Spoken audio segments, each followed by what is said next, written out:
Me too. I think we should be good as long as you guys are good. All right, cool. There we go.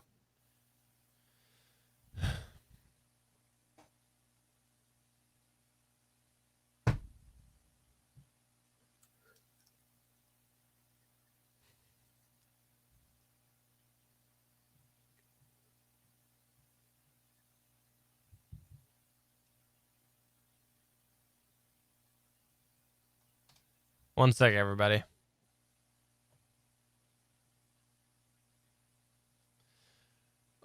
No Stream Deck for me. So don't expect bumpers. Oh, there we go. It's working now. Just took a second to load after I restarted. Sometimes you have to restart the Stream Deck app if it goes all wonky. That's what I did, and then it took a second to come back. There we go. Because sometimes when I first launch it, I'll hit a button and it'll take like 10 seconds before it does anything. I'm like, oh, time to restart the app. 20 Suncast. Let's think more than that. Maybe you'll get lucky and they'll grow in your beard. Like none of that was there before, 20 minutes ago.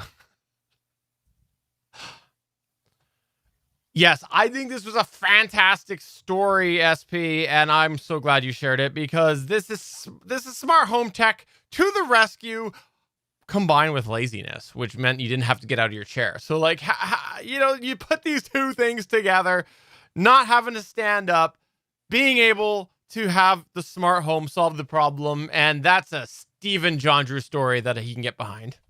Is it really laziness? I mean, we've seen so many Zoom calls or work calls or whatever over the past year where people are trying to get work done or news interviews or whatever from their home, and their kid walks in the room or the dog starts barking or somebody comes to the door and they have to get up and leave and take care of it.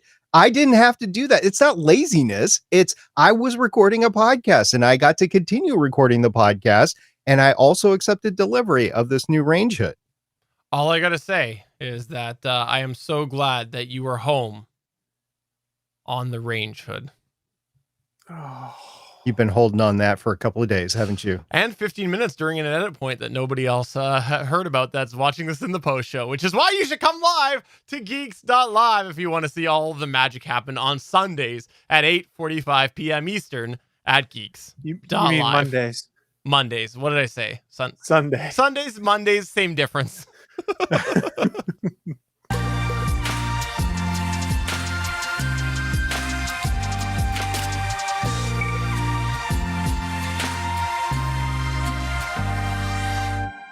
All right, let's kick it all off with a wonderful piece of news. This here has me super excited because there is something that always grinds my gears, and it's trying to actually figure out what review is real. Go ahead, Chris Farrell. That's true. It is always difficult being able to tell what review is real, and FakeSpot can only do such a good job. But if you were on Amazon.com today and you were looking for something like, I don't know, an inexpensive new phone charger, USB cables, maybe some webcams or some cheap USB microphones, things like that, you might have noticed that selection was a bit more limited than the pandemic would have normally be.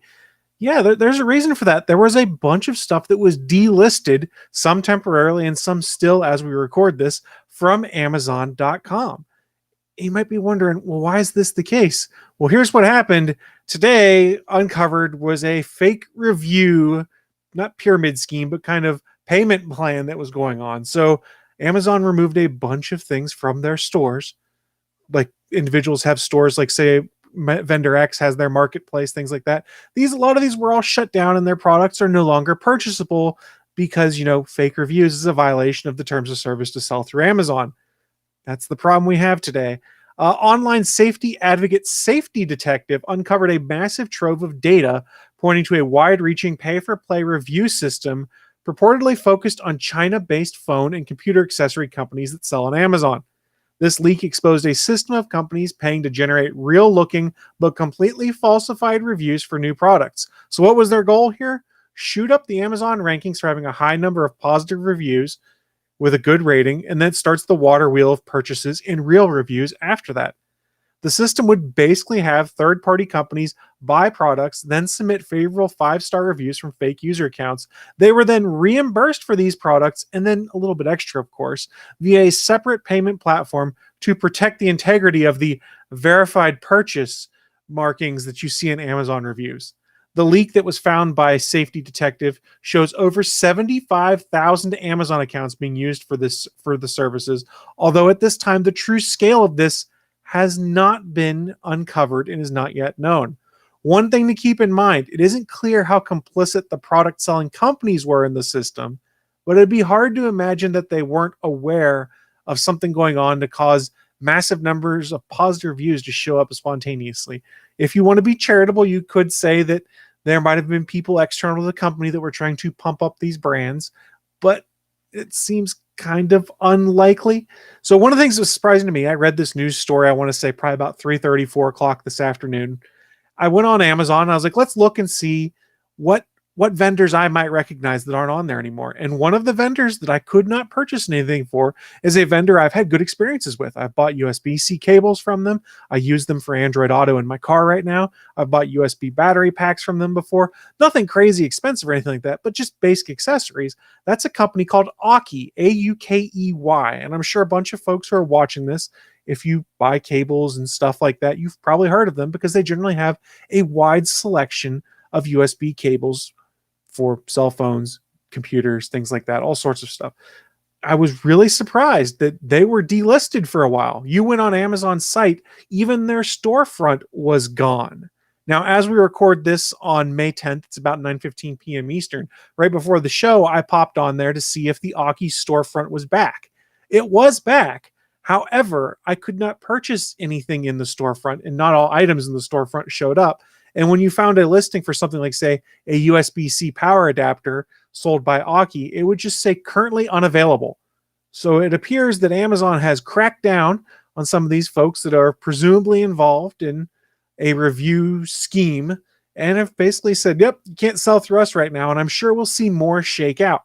Now, what has been interesting is some other companies that I've purchased stuff through before. That's Anker, A-N-K-E-R. You guys have probably heard of them. Mhm. Also, USB cables and battery packs. And Rav Power, same thing. USB cables and battery packs I've bought through them. And I think Anker you can actually buy in Target stores now, like brick and mortar stores. I think they have a presence there.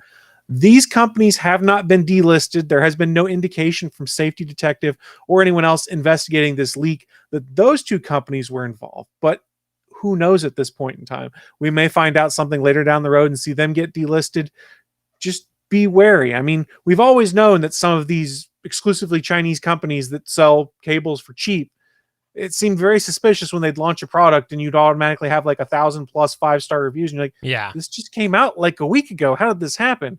And there are sites, like I mentioned, FakeSpot, that try and do a good job of uncovering fake reviews. But these guys had set up quite the system here, and Amazon cracked down on them hard. And I'm very interested to see whether Aukey, for instance, gets listed again in the store. Steven's right there with an Aukey power adapter. And funny story. So this power adapter that I'm holding is a 60-watt USB-C for something that I was trying. And yeah, I literally just bought it like 2 weeks ago. And I just, as you were talking about this, I pulled it up, my history, right? And I clicked on the item and there's a wonderful picture of a dog saying, sorry, we couldn't fetch that page. So yeah, sure enough, even on .ca, pulled on down, Amazon.ca also affected. And so here's the thing we should clarify real quick. I've bought Aukey products and I've never had a problem. No. But one time I got a cable that was faulty and I asked to return it and they said, hey, we'll make it right. We'll send you just because it was a 2-pack. They sent me another 2-pack of cables and said, we want to make it right. I was like, okay, fine by me. I tossed out the dead cable and then I had 3 cables. So I've never had a problem with them in this instance. So in the last half a year, I bought 2 Aukey chargers. One was an 18-watt, one was a 20-watt, I believe, USB-C for the 20. Yeah, they were both 20-watt or USB-C chargers. So I go to them and I get the page. Sorry, we couldn't find that page. Now, Steven, I'm wondering, what are the names of your dogs? Because these are the dogs of Amazon. I got Ari, A-E-R-I, and I got Mischief. So what dog or dogs did you get when you were looking for your Aukey? I closed the tab. Of course you did. I was trying to get in, but you just overran and I couldn't say anything in time. Where is it here? Okay, I just quickly go through history. Here we go. Okay, right now I have Ike. I don't know which one I had before. Now I have Robin. Now I have Eli and Rocket. No, I can't find the one I had. Rocket? Sorry. Did Rocket have a gun? No, I have Mila and Barney. This is just what we're gonna do the rest of the show, is just refresh our 404 pages and read out the docs. The dogs of Amazon. Yeah, This one's Kodak for my 63-watt charger that I bought from them at one point in time. I think this is great because, when you're looking at these things throughout the past year and a half, we've done a lot more shopping online than we have in the past. I've even bought sewing machines online where I would have normally gone into the store to buy them. And it's always funny because you get a couple of verified users. And I always thought the verified thing was something that was not a gold standard, but it was like, okay, if somebody's going to buy this expensive thing, then it's probably not going to be a fake review. But I was reading the review going, this cannot be true. This can't be true. So I've devalued the amount of reviews and the veracity of these reviews over time, and just going off of generalities of people that I trust to talk to them about how did you like this, because the online reviews are meaningless now. And this is proving the case that it is a click farm basically that's doing this, and they're getting reimbursed not only for the article to solidify that verified purchase, but a little kickback for their time and trouble. Well, the last thing that I want to throw in about this is that this just perfectly summarizes the golden rule that I usually have with anything online, which is that you don't trust verified. It's a golden blanket rule that I have there. Don't trust anything or anyone that is verified. We're looking at you, Cody. Yeah, I'm looking at you, Cody Goff. Thanks for spelling that out, Chris. I appreciate that. I didn't want there to be any open interpretation there that you might be calling out anyone else. We're after you, Cody. We're after you. All right. Well, thanks for keeping us up to date with that there. And this is actually a really interesting thing to follow. Moving on to the next news story here. It's looking like it's going to be a while till you're going to get regular supply of PlayStation 5. Yes, during a call with financial analysts, Sony warned that it now expects PlayStation 5 availability problems to continue through to the end of 2022, not 2021. They think it's going to carry through to the end of 2022. Sony privately briefed a group of analysts on the PlayStation 5 supply after the company reported its quarterly earnings at the end of April. This is according to Bloomberg. Allegedly, Sony's chief financial officer has said that the company's PS5 supply cannot meet demand this year or next year. Quote, I don't think demand is calming down this year, and even if we secure a lot more devices and produce many more units of the PlayStation 5 next year, our supply wouldn't be able to catch up with demand. He went on to say, quote, we have sold more than 100 million units of the PlayStation 4, and considering our market share and reputation, I can't imagine demand dropping easily, end quote. That was the quote that was in there. I don't know if they're crediting Pat. Anyways, we'll leave that at there. The bottom line is that there are two main problems that Sony is facing with production. Number one, the high demand because people really want it. Number two, the fact that there is that continued internal components slowing down the process, basically a lack of availability. So therefore your manufacturing is delayed. This is something that SP briefly talked about a few weeks ago, is the chip problem that the world is facing. And Sony is no different here. And it looks like internal components are continuing to slow down the production process. So it looks like we're going to be a while till we have demand be able to be easily met. And I suspect, although this is a Sony story, I suspect we'll continue to see the same thing on the Microsoft side as well, which might be a good indicator of why Microsoft is primed right now to really make that xCloud work. Like, come on, like it's right there. This is almost the perfect storm for them if they could get it to work. But they need those chips for xCloud too, because all That's the xCloud true. stuff is basically an Xbox One S right now, which is kind of slow in the grand scheme of things. It is serviceable and does what it needs to. But like you mentioned, this is a problem that's across the board. There's stories coming from the Microsoft side of the house where a couple months ago they were saying they expected delays to last until June of this year. They have revised those estimates a little further out at this point in time. But right now, I think they're all just kind of spitballing and saying, well, assuming chip production starts up to what we expected, we'll be caught up at this point. Even Nintendo's getting hit with it, supposedly, where they are not able to put near as many Switch consoles out. right now. And there's been a lot of demand for the Switch in the middle of the pandemic. So this is just another sign of all this cool tech that we want. It's tough to get because they can't manufacture the chips fast enough. It's a problem. I just feel really, really bad because I know, Chris, you are so disappointed that you only have a modern console Xbox. I know that Sony is your go-to. Yeah, that's why my whatever the gamer score equivalent on PlayStation Network is like less than 2,000 points. Yeah, I'm sure that's one of your many accounts over there. We know how much you play Sony PlayStation. I did actually turn my PlayStation on because the power went out and I need to turn it back on to download an update. SP, are you looking forward to getting yourself a PlayStation 5?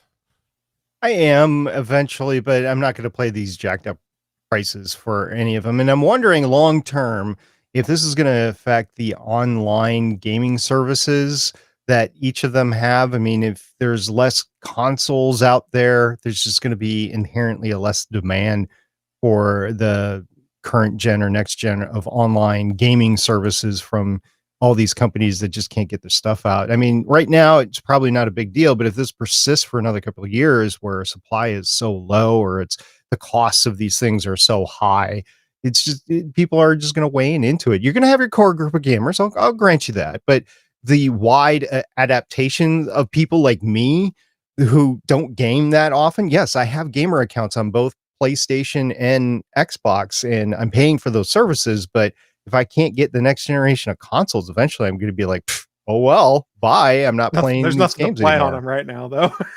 Well, yeah, okay, granted, but eventually I'm just wondering if it's going to be a domino effect like 2-3 years from now. Well, I look forward to finding out when Chris sells his Xbox because he just gets his PlayStation 5 and just realizes it does everything that he needs.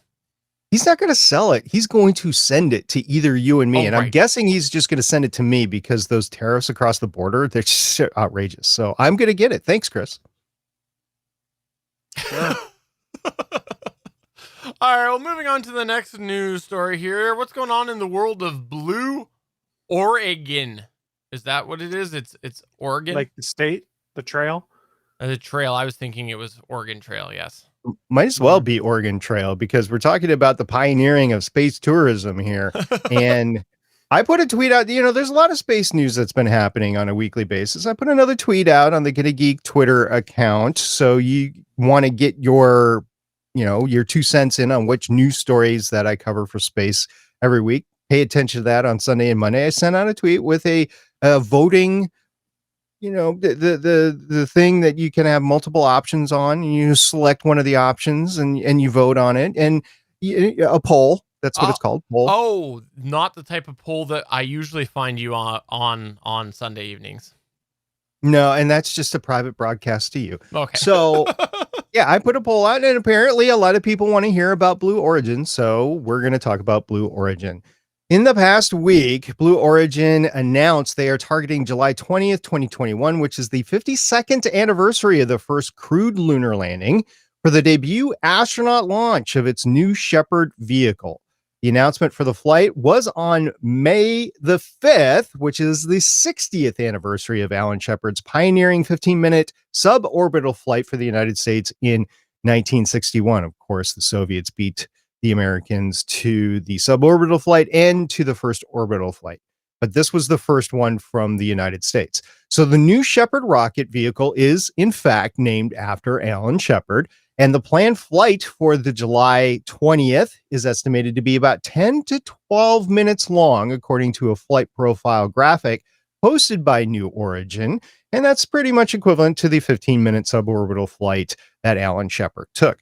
New Shepard is capable of carrying up to 6 people, and Blue Origin announced that one of the 6 seats on its July 20th flight will be filled by a winner of an online auction. It's going to be a 3-phase auction. Get this, guys. Phase 1 of the auction is online and runs through May 19th. Phase 2 then shifts to on-sealed online bidding. I don't know exactly what that means, but on-sealed online bidding that will run until June 12th, which is phase 3. It's going to be a live online auction.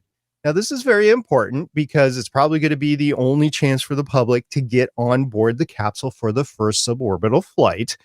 And it's also important, as I will discuss later, because nobody knows the price of the tickets to this thing. So who knows what this price is going to be for the 6th seat. Now, according to the description of the event by Blue Origin, quote, the winning bid amount will be donated to Blue Origin's foundation, Club for the Future, to inspire future generations to pursue careers in STEM and help invent the future of life in space. Now, STEM stands for science, technology, engineering, and math.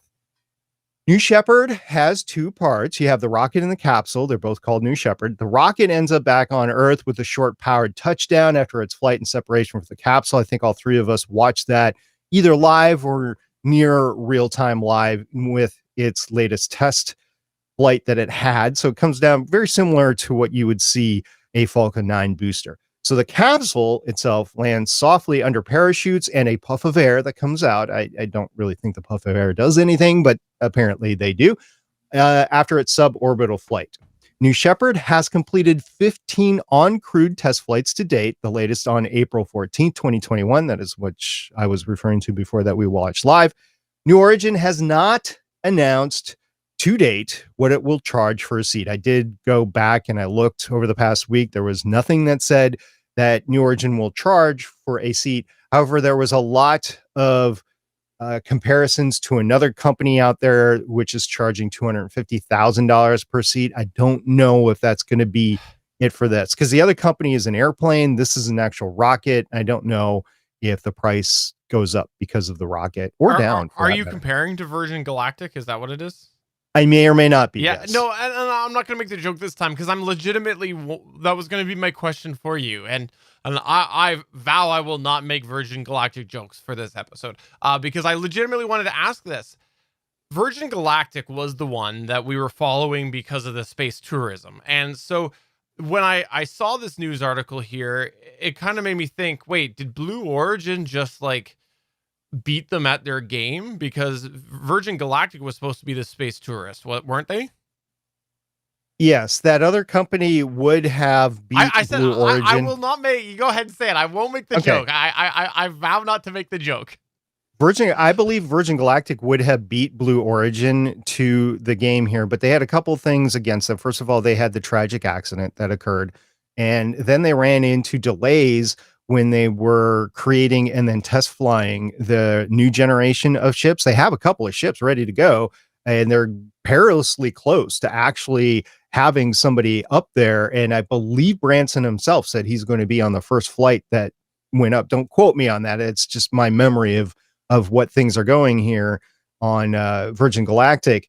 But the pandemic really hit them hard in what they were able to do and what they weren't able to do. It hit everybody hard. I mean, even it hit NASA hard, and NASA just concentrated on the big things that it had to do. Like, it had a launch window. It had to meet to Mars. So it met those objectives for Perseverance and Insight, or Ingenuity. And it had there's orbital mechanics involved for interplanetary bodies that it just had to meet those gates. And then the SLS itself, it had to meet certain gates underneath the older administration, the Trump administration. Now the Biden administration, they haven't set a timetable, but Trump administration definitely did. So they were focused, NASA was focused on that. Virgin Galactic just didn't have a forcing function, because who's going to go on a space tourism flight where you're sitting in close proximity to people? You can't really wear a mask. Are you going to self-quarantine for 14 days before you do it, and that sort of thing? And not that that is mandatory now, but it was mandatory a year ago. So I could see how Blue Origin ultimately beat them, because Gotcha. Blue Origin still persisted in their development, and then bingo. And now there's a lot of time still left. There's like a month and a half between, or just over a month between now and July 20th. They might actually, Virgin Galactic might actually get up there. So I don't know for sure, but I think Blue Origin's going to beat them. I didn't know that. I thought Virgin Galactic was still behind quite a bit, but Yeah, I haven't been covering him for the very reason that you have said something. And to be honest with you, it's just a suborbital flight on a plane. You know, it's like, okay, we have rockets. What are we talking about these planes for? So yeah, that's the deal there. Okay, to get back to Blue Origin here, Blue Origin has not announced to date what it will charge for a seat. We went over that. Blue Origin also has not announced who will fill the 5 other seats on board its maiden New Shepard crewed flight. Now, people who do fly on the New Shepard have to meet a number of physical and other conditions. There is a terms that went along with the auction, which you can see. There are functional requirements. Guys, we're going to have fun here. These are the functional requirements to fly on New Shepard. The first one is dress yourself. And Stephen, I'm not sure if you meet that criteria. I think that other people in your household actually dress you every day. I'm not wearing pants because my wife didn't get my outfit together today. See? Well, you don't have to wear pants to podcast. We've had this conversation. In fact, it's encouraged not to. It's a good thing because, again, I have not worn any pants today at all. Good on you. Living the dream. You do you, boo. Okay. Number 2, able to climb the launch tower, which is equivalent of 7 flights of stairs. Not any time. You have to do it in 90 seconds. Chris, I know you work out. You're on the elliptical. You're on the treadmill, or you used to be. Even in the height of your fitness, if you're not there right now, can't you think you can do 7 flights of stairs in 90 seconds? Depends on how monetarily invested I am. If I had to bid millions of dollars to do it, you can bet your sweet ass I'm going to be going as fast as I can. And I guess it doesn't say how winded you can be when you get up there, or how much you have to sweat or something like that. Yeah. Oh, okay, I'll grant you that. I could do it. I could do it. I would be huffing a little bit, but I could do it. Okay. Is it Comfort- stairs? Oh, it's not climbing a ladder like on a water tower? Well, this is a disappointment. You can climb the ladder if they let you. There's got to be a safety ladder there for fire purposes. Okay, comfortable with heights to 70 feet above ground level. And I was like, well, why is this? Oh, on a grated gangway. So you get to the top of the tower, you have to go from the tower to the capsule over a grated gangway, but basically you're looking straight down 70 feet. So you got to be comfortable with heights here. And I know a lot of people that wouldn't be comfortable with that. I mean, it's 70 feet in the air. Can't you just like make it a little enclosure from the tower to the capsule like they used to do with like the Apollo astronauts? No, you got to walk across this created thing. Okay. You have to, and this is hard for, anybody that travels in cars these days. You have to fasten and unfasten your seatbelt in under 15 seconds. I don't know. I've been on some planes that this just doesn't happen. 15 seconds. People take longer than 15 seconds to buckle their seatbelts. So these are interesting conditions that I'm kind of amazed at, because like you pay enough money. Can you break that 15 seconds? Okay, I'll do my seatbelt in like 40 seconds or something like anyway. You have to be capable of sitting in the seat for 40 to 90 minutes. And the 90 minutes is if there is a launch delay or something like that. But you have to sit in a seat for 90 minutes. So you can't have to get up and walk around the cabin sort of thing. And I know a lot of plane passengers that are frequent flyers and first class that they wouldn't be able to do that. You have to be. Do I get a pee jug? I don't know if you can pee in your suit or not, honestly. Just wear a diaper. And there's a reason that I don't know this, and we'll get to that in a second.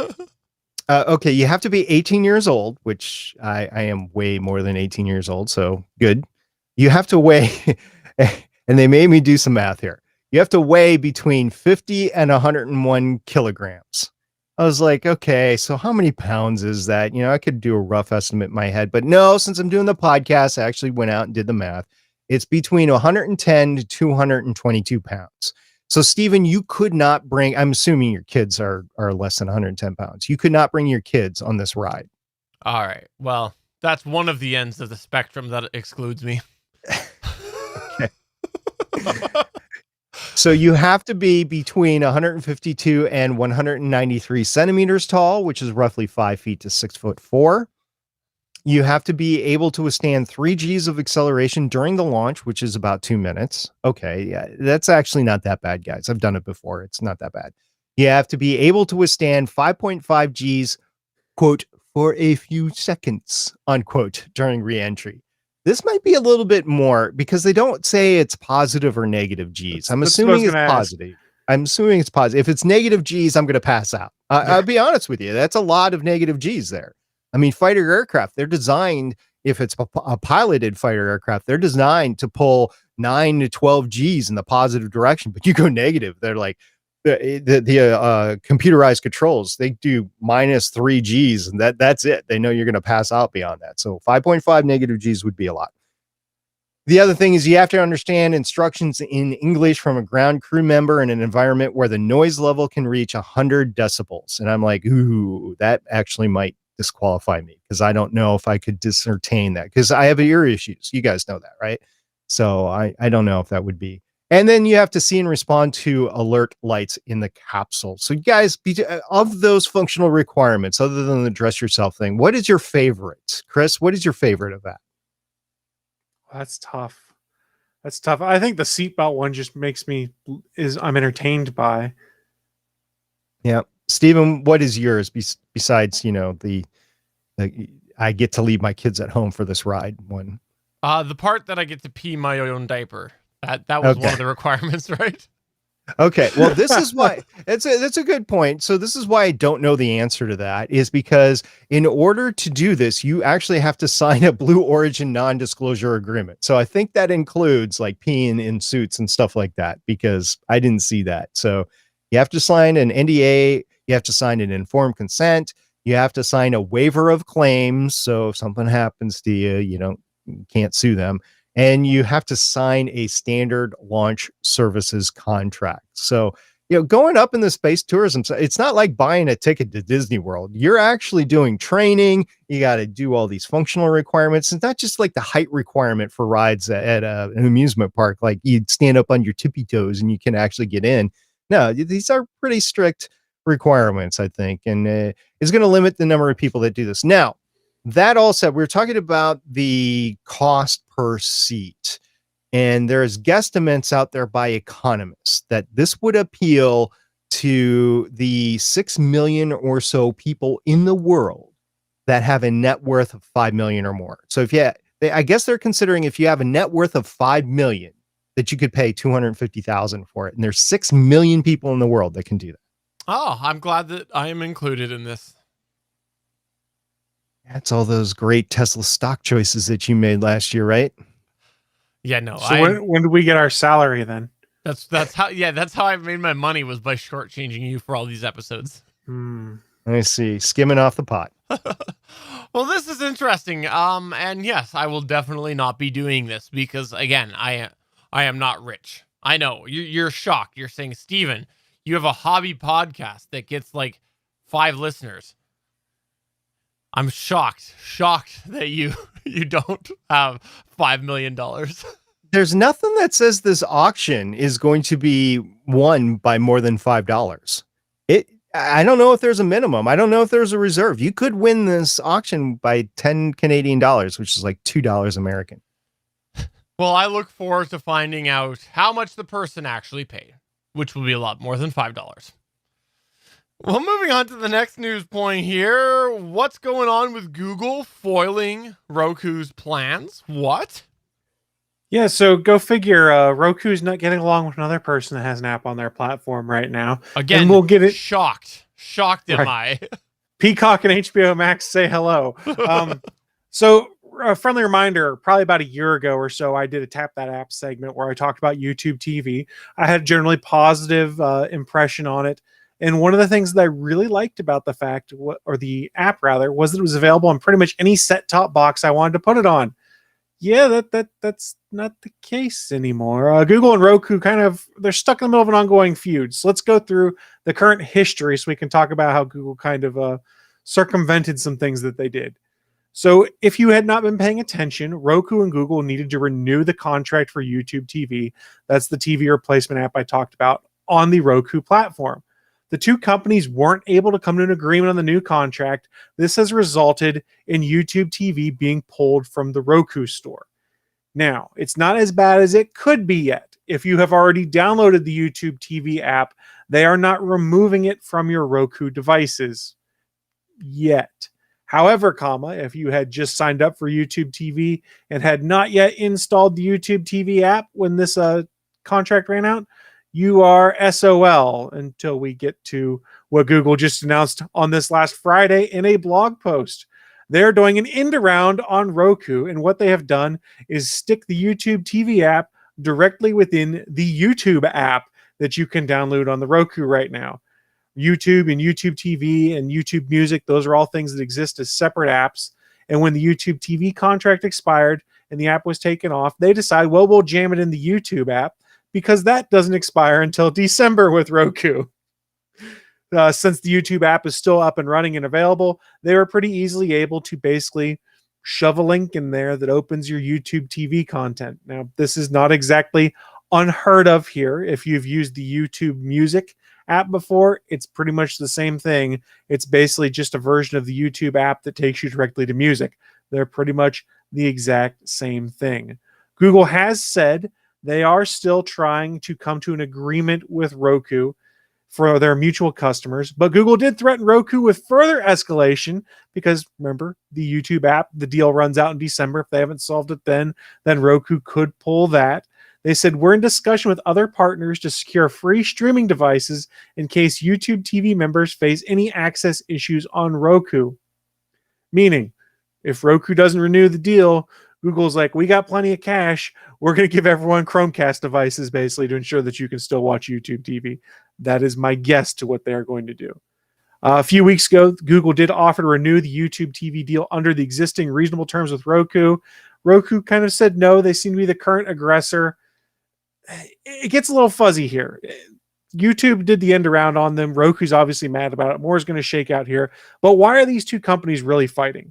Carriage fee disputes is what everyone's talking about right now. They're all saying, oh, it's because Roku wants a certain cut of subscription fees, or they want things to get integrated into the Roku app so that you can see YouTube TV content that way. No, I think the real reason for this rift is over Google's AV1 video codec requirements for YouTube, presumably only on new devices going forward. They've pretty much made it mandatory for any device that wants to run the YouTube app from, I want to say, January 1 of this year. Any new device from then has to support this new codec. Well, why is this problematic? First, let's talk about a couple things I find interesting on the codec. Number one, the AV1 codec is not supported by Google's Chromecast device, their $35 streaming thing that they put out there to do everything. But number two, if you're not familiar, what is AV1? It's a new royalty-free video codec, emphasis on royalty-free because that's very important in this kind of thing.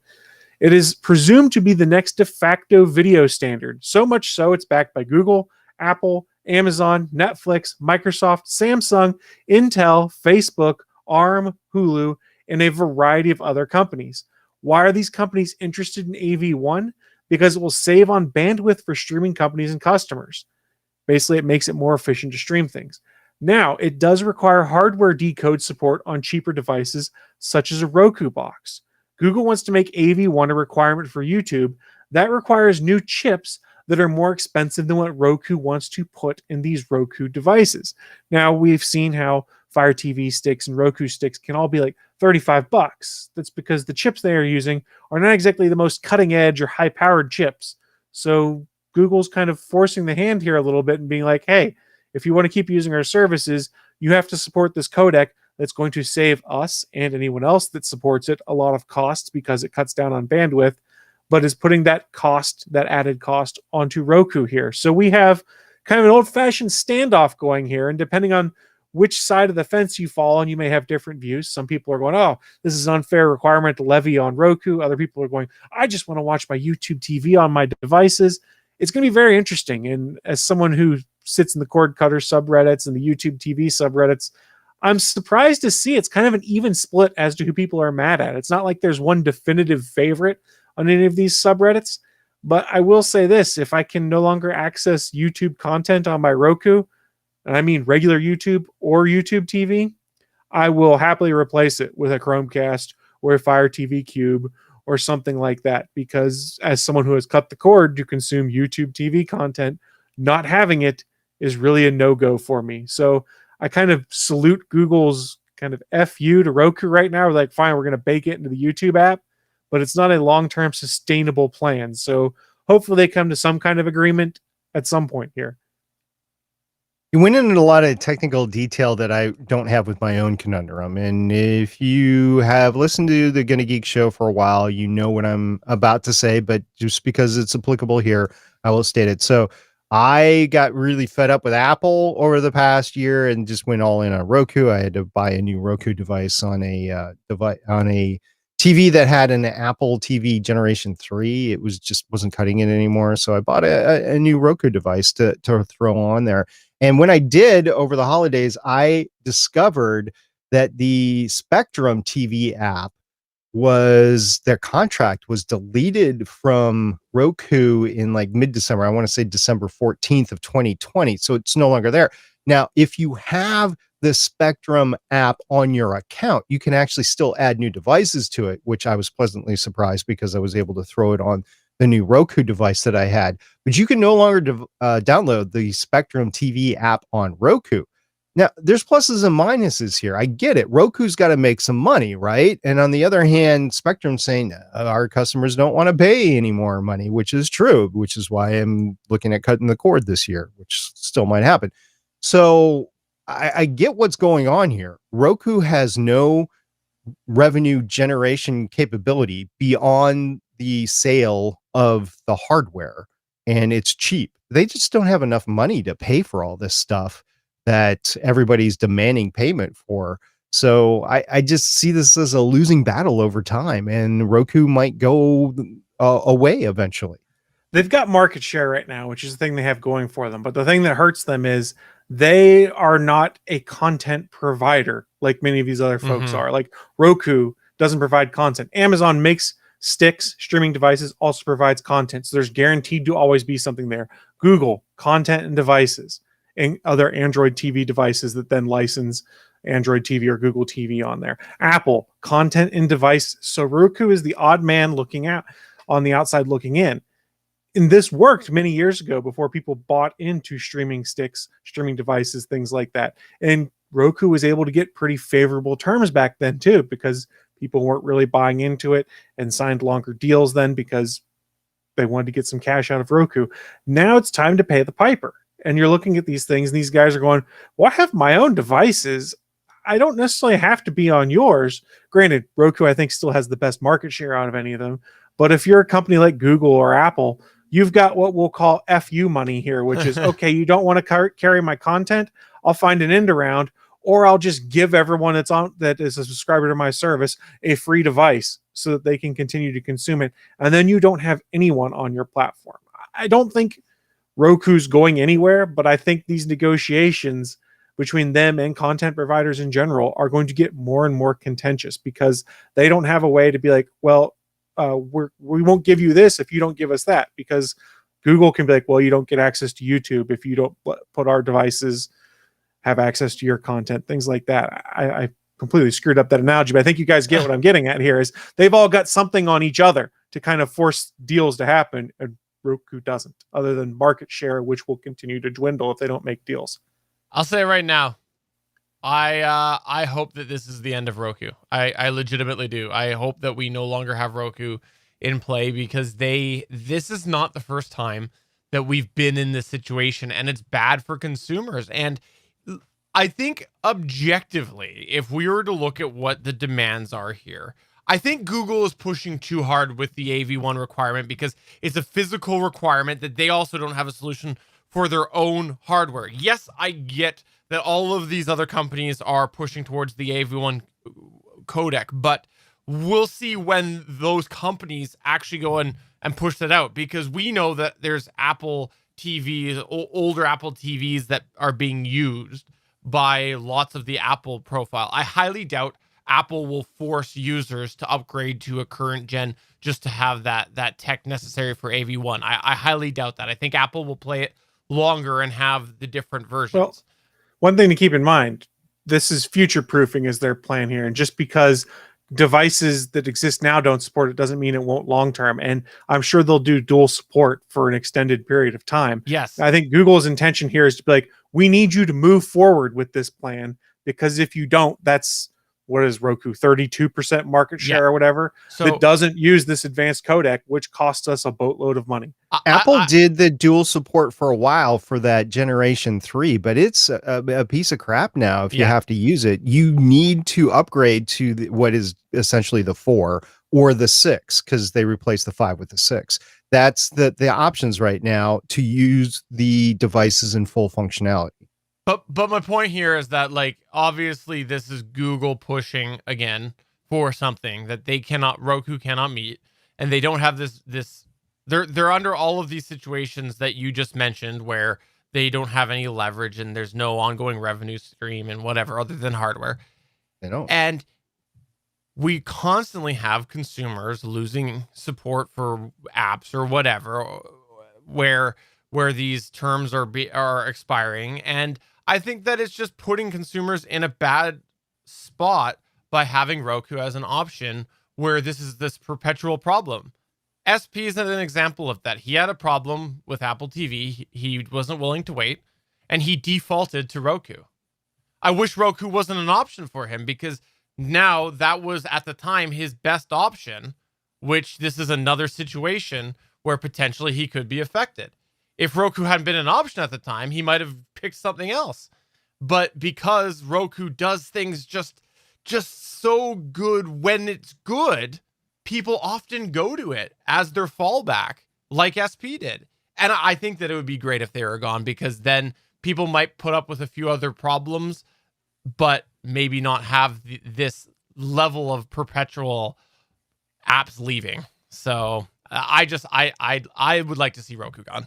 The app issue you're going to see on all devices, and we saw it a little bit with HBO Max and Peacock rollout and things like that. This is just the new normal that we're going to have to get used to, is when these deals run out, these companies are going to play hardball with each other, and the people that get screwed is the consumers in this regard. And sometimes they figure out these deals before contracts expire. Other times it's, well, we've seen it with cable TV. It's, well, you've lost access to these channels. Call your cable company and complain, or call the content provider and complain because they're not giving us favorable rates. It's just cable on streaming boxes at this point. Well, I guess we'll see what happens. In any case, at least SP has one of the latest Rokus that he can continue on, keeping us up to date with the latest happening as an actual Roku user, because our diehard Roku fan did say in our chat that he did leave. That's right. Albert Sims for a long time was our go-to diehard Roku fan, but he did say he did dump his 2 Rokus during the HBO Max fiasco. So SP, you're holding down the fort for everybody now. And I bet you he'd have dumped it sooner if HBO said, hey, we're going to give you a free streaming box because Roku's playing hardball. It might come down to that with the free streaming boxes, or at least apps on TVs. And I don't know what's going to happen. We'll see. Funny enough, for a birthday present today, I purchased one of the new, or pre-ordered one of the new Apple TVs, not for me, but for a family member whose birthday is around now. So we'll see what the Generation 6 brings us. Well, I look forward to finding out what your experience is when you borrow that device and don't give it back. I guarantee you I will be setting it up. All right, well, let's go to our last news point here, which is about this 15. That's right. Last week I was able to watch this live, and I don't care how you pronounce it. If you want to pronounce it 15, that's fine. It stands for serial number 15. SpaceX's Starship SN15 prototype test flight and landing occurred last week on May 5th, 2021. Cheerios? It was Lucky Charms? What type of cereal? I prefer Cheerios, personally. Honey Nut Cheerios. Yeah, That's I love what Honey Nut prefer. Cheerios. They're great. Yeah. I have the little single servings now because, like, I can't get through an entire box before it goes bad. Hey, it's more expensive, but at least you don't waste any Cheerios. Okay. On May 5th, 2021, SpaceX successfully launched and landed the Starship SN15 3-engined prototype at their space base in Boca Chica, Texas. There's a drinking game. The uncrewed ship flew to an altitude of 10 kilometers, shut down all 3 rocket engines. Belly flop glided back to the launch facility, reignited the 3 engines to land vertically on the designated landing pad with 2 engines. The flight lasted approximately 6 minutes, and the ship did not blow up afterwards. We'll get back to that. This was the first successful 3-engine Starship prototype flight and landing. I got a little annoyed at all the press coverage, even the space press coverage, saying this is the first successful space Starship SpaceX flight. No, there were other successful flights. This was the first successful 3-engine flights that included the belly glide and the landing. So get it right, guys. Anyway, the Starhopper was the first. Let's just go through a list of what happened. The Starhopper was the first. It had some tethered flights. Then it had a series of 2 untethered, we'll call them hops because they were just straight up and down. There was some translation horizontally on July 25th, 2019 and July 27th, 2019. Then the next one was SN5. It was a single engine prototype that flew a 150-meter hop on August 4th, 2020. SN6, also single engine prototype that flew a 150-meter hop on September 3rd, 2020. The next flight model was SN8. It flew a 3-engine prototype and flew to 12.5 kilometers, the highest of all of them so far, on December 9th, 2020. It was unsuccessful. When it landed, there was low tank pressure, resulting in insufficient thrust and a hard landing, and thus a loss of vehicle. SN9 was also a 3-engine prototype that flew to 10 kilometers on February 2nd, 2021. It was successful until a engine thrust issue resulted in a hard landing and loss of vehicle. SN10 was a 3-engine prototype that flew to 10 kilometers on March 3rd, 2021. It was successful and actually landed. It was a hard landing. A low thrust caused the landing legs to crumple, and SN10 was upright on the landing pad for roughly 9 minutes before we saw that incredible explosion on the pad. SN11 was a 3-engine prototype that flew to 10 kilometers on March 30th, 2021. SN11 flew successfully to 10 kilometers, and then a small methane leak caused an engine failure upon reignition and, quite frankly, explosion that none of us saw because it was shrouded in fog. Above the ground, debris was found 5 miles away from the location of the mid-air event. The next flight prototype was this one, SN15. It was a new design iteration of the Starship, included a thinning of the stainless steel from 7 millimeters to 3 millimeters to reduce vehicle weight. SN15 experienced a similar post-flight fire that SN10 did.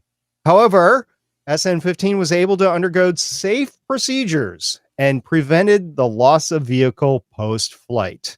SN15 also landed more gently than SN10, keeping 2 of the 3 Raptor engines thrusting through the landing for redundancy and gimbaled steerage. A SpaceX representative wrote in a statement, quote, SN15 has vehicle improvements across structures, avionics, and softwares, and the engines that will allow more speed and efficiency through production and flight. Specifically, a new enhanced avionics suite, updated propellant architecture in the aft skirt, and a new Raptor engine design and configuration, unquote. SpaceX has not yet disclosed whether they will fly SN15 again. SN16 is nearing completion, has already been given the go-ahead for a test flight by the FAA, which we discussed last week, along with SN15 and SN17. And currently, we have in production SN15 is flown, SN16 is being produced, SN17, then it skips 18 and 19, goes to SN20, which will be the first orbital version that will fly atop of BN3. That is the big booster number 3. Guys, I think this was a success and kind of a failure all in one. I mean, it was great to see it go up, come back, not explode, but was it really a success? I mean, you had a lot of fire afterwards. There was a lot of fire. I want to say right now that I don't believe that this deserved any of the kudos that it got for a success, because of the fire. Like, the only reason this got such big fanfare and such big excitement is because the bloody thing didn't blow up. If that's our baseline of where we get excited, we have a real problem here with what we're expecting as safe and successful test flights. No, it caught on fire. Your fire suppression maybe was better this time. You were better prepared for the fire because you knew what happened in the previous fire.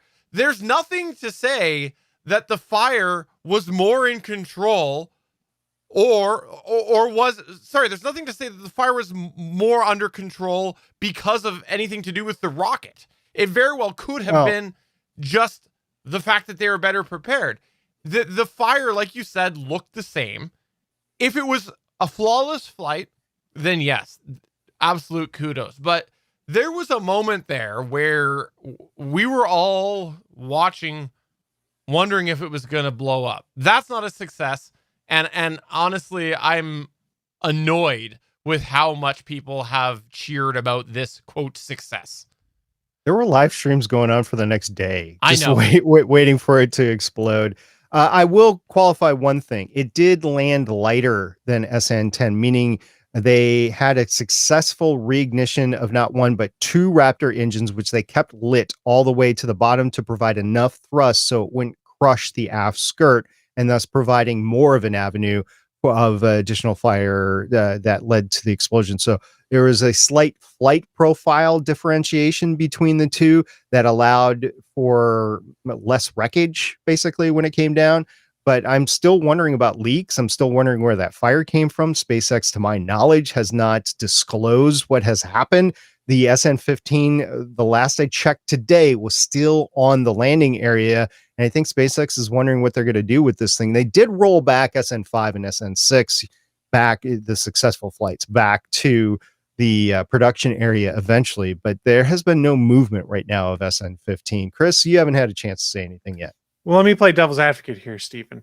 I would argue it's a success, but not necessarily as much as people are crowing it as, because anytime you can learn more than you did the last time and then fix things going forward, I would argue that's a success. So the fact it didn't blow up, yes, it caught on fire, but there is more they can learn and analyze because, it didn't destroy itself.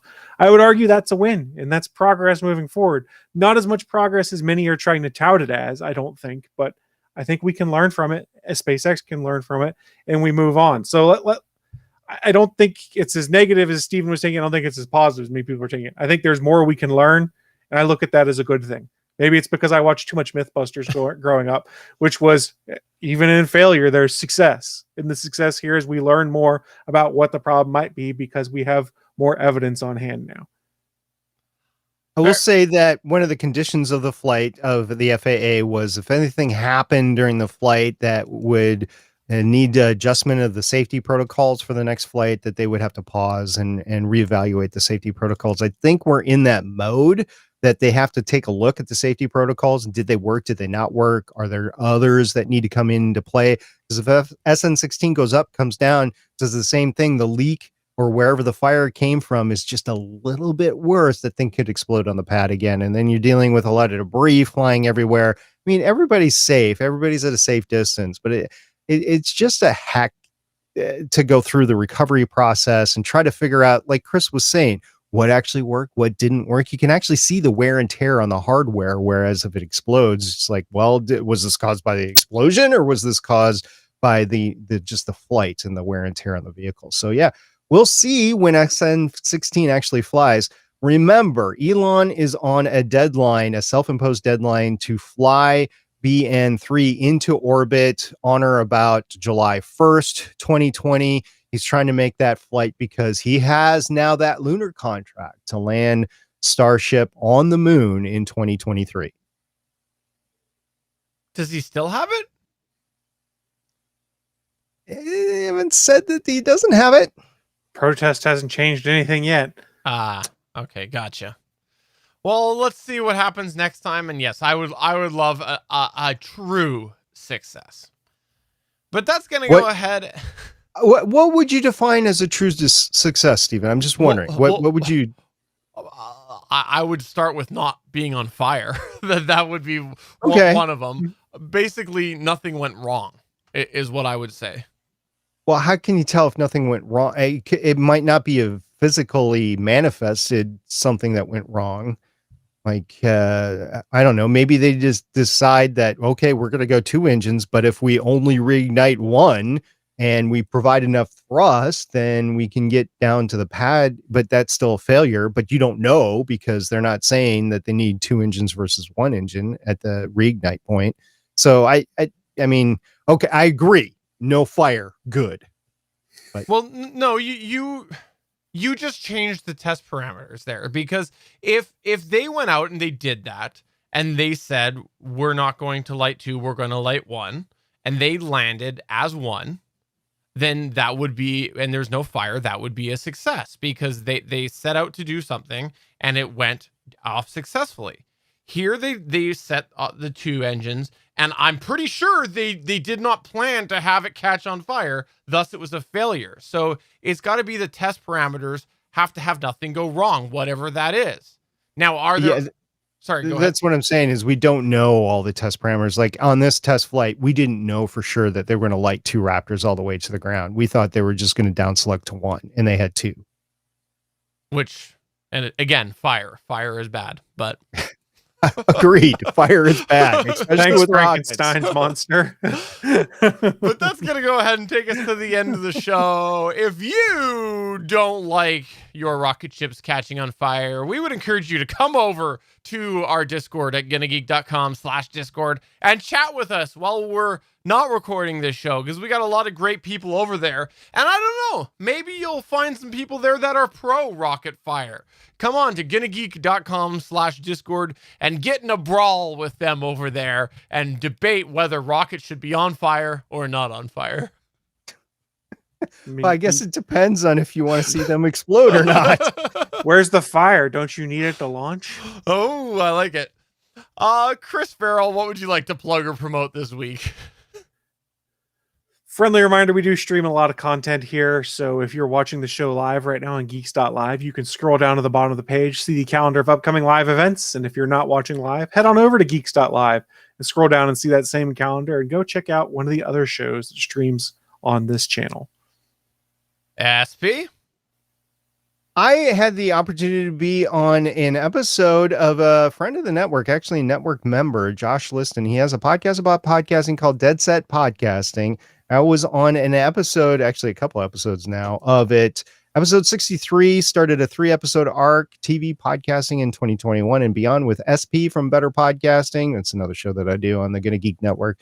And that was the first in 3. And then he actually replayed some of the previous interviews that I did with him before on episode 62 prior to that. So there's going to be a total of, I guess, 4 episodes with me on Dead Set Podcasting. So you can go over to deadsetpodcasting.com and catch those episodes. So for episode number 376 of the official Gonna Geek Show, I'm Stephen John Drew saying, oh, if you didn't watch the video side of things, you definitely should have. Albert Sims made a very, very funny joke. I'm SB saying I'm very proud of Stephen for actually getting the episode number right. I'm Chris Farrell. Fire good. Bye. Bye.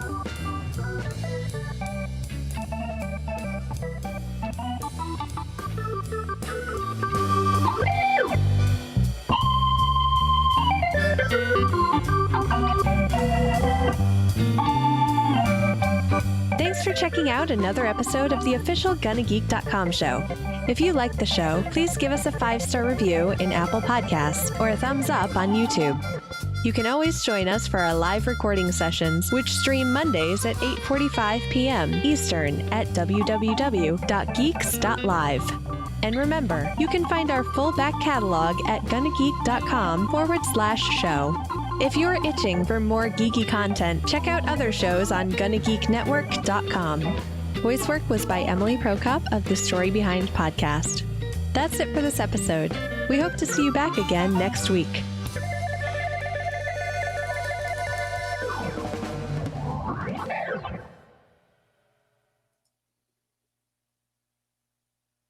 All right, thanks everybody for coming on by.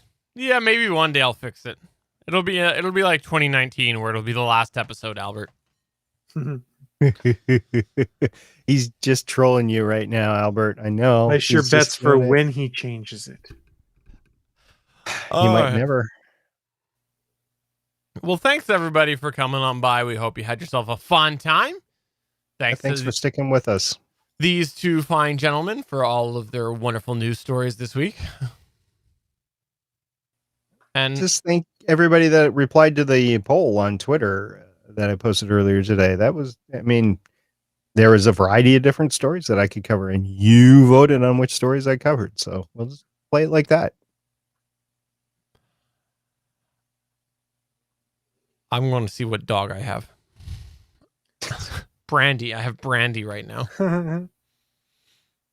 Is it with an I or a Y? It was an I.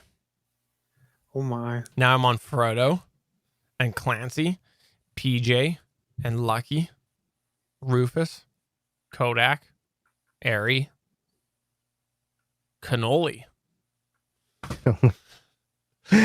There's a Godfather reference right there. All right. Thanks everybody for coming by. Come back tomorrow for Better Podcasting live chat if you can. That would be great. We'd love to have you there. Or not live chat. It's Better Podcasting episode 250. Yeah, Yeah, 250. that's what we're calling it. 250. 2XX. 250. And also on Sunday, Legends of S.H.I.E.L.D. Yep, we're still on Sundays for now. and All Things Good Nerdy will kick off your day on Sunday. That's what you want to do every Sunday. Sunday. Sunday fun.